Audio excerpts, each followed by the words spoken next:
bagaimana caranya melakukan suatu pertolongan pertama atau darurat bila mana ada orang lain ya, ada orang lain yang yang mengalami hal-hal yang seperti dokter tadi sampaikan bahwa mungkin ada rasa kurang nyaman, ada sesak dan sebagainya yang mengarah kepada serangan jantung yang baik dari sisi medis mungkin juga dari sisi yang sifatnya syar'i gitu dok.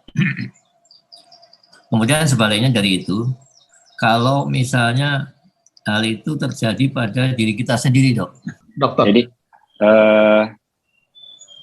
untuk kaitan dengan kedaruratan jantung ya, jadi memang itu sebenarnya ada materinya khusus buat orang-orang awam, itu ada namanya bantuan hidup dasar. Jadi ketika ada seseorang, kita menemukan seseorang yang tiba-tiba berhenti denyut jantungnya, ketika tiba-tiba nafasnya berhenti, apa yang kita lakukan pertolongan. Ya, ini termasuk juga nih ada tadi saya baca di chat orang meninggal karena jantung berhenti berdenyut. Nah, kalau tanda-tanda meninggal dunia, ya itu memang ada beberapa ya, ada yang kematian dari batang otak, dilihat dari respon cahaya di pupilnya, ya.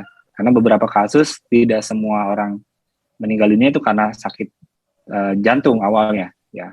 Jadi misalnya orang tiba-tiba stroke perdarahan, ya, napasnya berhenti, akhirnya oksigenasi ke seluruh tubuh menjadi berkurang, ya akhirnya jantungnya lama-lama juga akan berhenti berdenyut, ya. Tapi penyebab kematiannya bukan karena penyakit serangan jantung, tapi akibat perdarahan di otak, ya. Jadi kan penyakit infeksi, misalnya COVID-19, ya perburukan dari fungsi paru-parunya, oksigenasi yang menjadi berkurang, nah itu juga sama. Ya akhirnya menyebabkan gangguan hemodinamik, tekanan darahnya turun, denyutan dia turun. Tapi penyebab kematiannya bukan karena jantung, tapi akibat kerusakan dari organ paru-parunya. Nah, kembali ke pertanyaan dari Pak Budi. Jadi kedaruratan apa saja nih yang kita temukan? Ya, jadi kedaruratan pertama, tentunya harus kita lihat adalah pasiennya atau orang yang sakitnya masih ada respon apa enggak. Ya, jadi ketika tiba-tiba dia jatuh, tiba-tiba dia nggak sadar, ya tiba-tiba kayak pingsan gitu ya, itu yang kita lakukan cek respon. Ya, kita tepuk-tepuk bahunya, kita tekan-tekan dadanya, ya kita tanya, Pak dibangunin, Bu, gitu ya. Ketika tiba-tiba terus kalau dia masih ada respon, masih ada kontak, sakit nih, sesek gitu ya. Nah, berarti kan secara kesadarannya masih baik. Ya, tentu orang yang sadar, orang yang bisa berbicara, ya secara hemodinamik itu masih cukup baik, ya. Tapi kalau misalnya pas ditepuk-tepuk itu nggak sadar, tepuk-tepuk kok nggak sadar, apa yang kita lakukan? Cek pulsnya, cek nadinya, ya. Nadinya tentu nggak seperti tadi kita menghitung nadi karena kita masih sadar di tangan, ya. Tapi kita ceknya di leher, di nadi karotis, ya. Bisa kelaba nggak coba Bapak Ibu? Cek nih nadinya nih, ada nggak? Kalau nggak ada cepetan kasih tahu ke saya nih sekarang. Ada ya?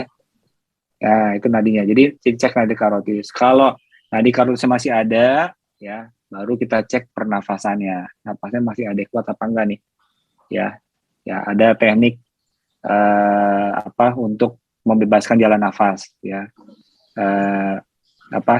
Head lift dan chin lift gitu ya, ditengadahkan ya nafasnya, agar jalan nafasnya terbuka,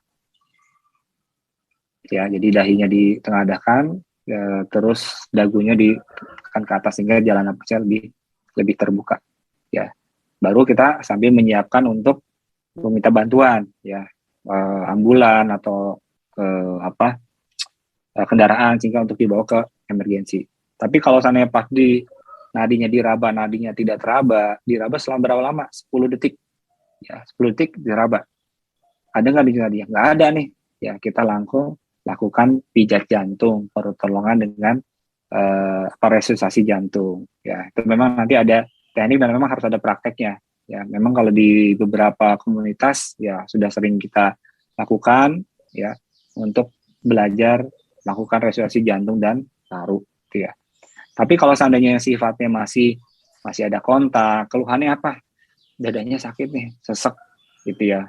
Apalagi kalau misalnya dia diketahui, Bapak ada riwayat sakit jantung, iya. Sekarang apa keluhannya? Nyeri Pak, dan dadanya sakit, sesek. Nah itu biasanya kalau pasien jantung tuh ada obat khusus, udah tahu tuh di bawah lidah ada namanya obat isosapir dinitrat.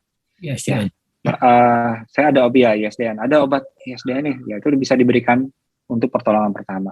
Ya, sambil tentunya karena ini masuk kategori keluhan yang emergensi, ya itu langsung dibawa. Jadi jangan didiemin di rumah, diseratin karena ini keluhannya udah emergensi. Jadi tadi saya sampaikan keluhan emergensi apa? Keluhan sesak nafas, nyeri dada, lebih dari 20 menit makin memberat. Ya, tapi kalau misalnya Pak, kenapa kok jelek? Iya nih, agak capek gitu ya.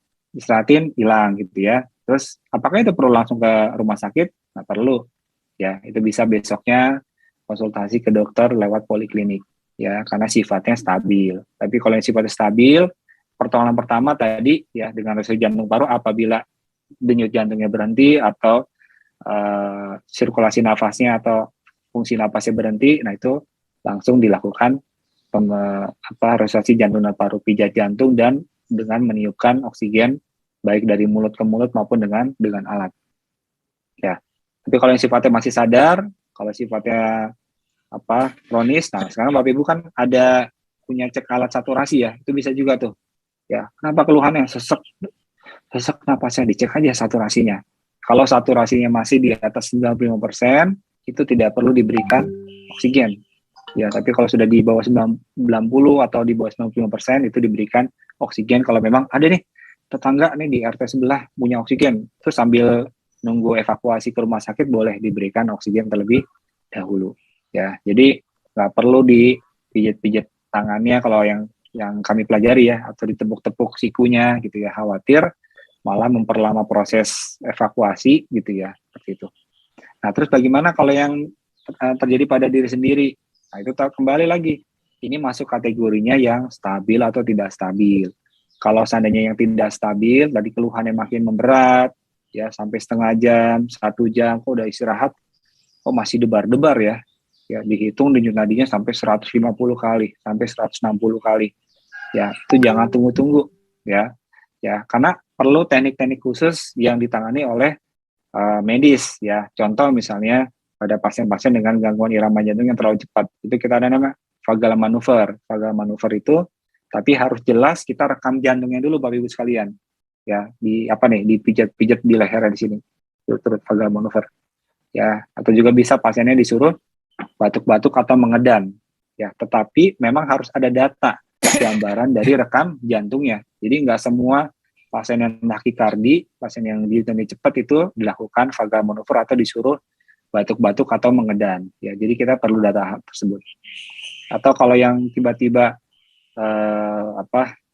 lemes atau tadi nyeri dada, ya itu bisa pertolongan pertama. Misalnya ada tetangga yang punya alat buat tekanan darah, bisa dicek tekanan darahnya gimana. Ya, kalau tekanan darahnya ternyata memang tinggi, nah itu bisa diberikan obat sementara ya dengan obat-obatan anti hipertensi. Ya misalnya saya memang biasa konsumsi ini amlodipin, konsumsi captopril, nah itu bisa kalau memang pasiennya orang tersebut sudah rutin minum obat-obatan tekanan darah. Itu bisa pertama udah diseratin dulu deh, gitu ya, diseratin dulu, dikasih minuman yang hangat, dikasih obat rutinnya. Ya tadi malam belum minum obat, nah itu nggak apa-apa, sambil diobservasi diberikan obat. Nanti 1 jam, 2 jam dicek lagi tekanan darahnya. Kalau memang bagus, berarti sudah teratasi dan bisa dibawa ke rumah sakit pas kontrol di poliklinik. Tapi kalau darurat, ya makin sesek, dadanya makin berat, itu jangan tunggu-tunggu Bapak Ibu sekalian.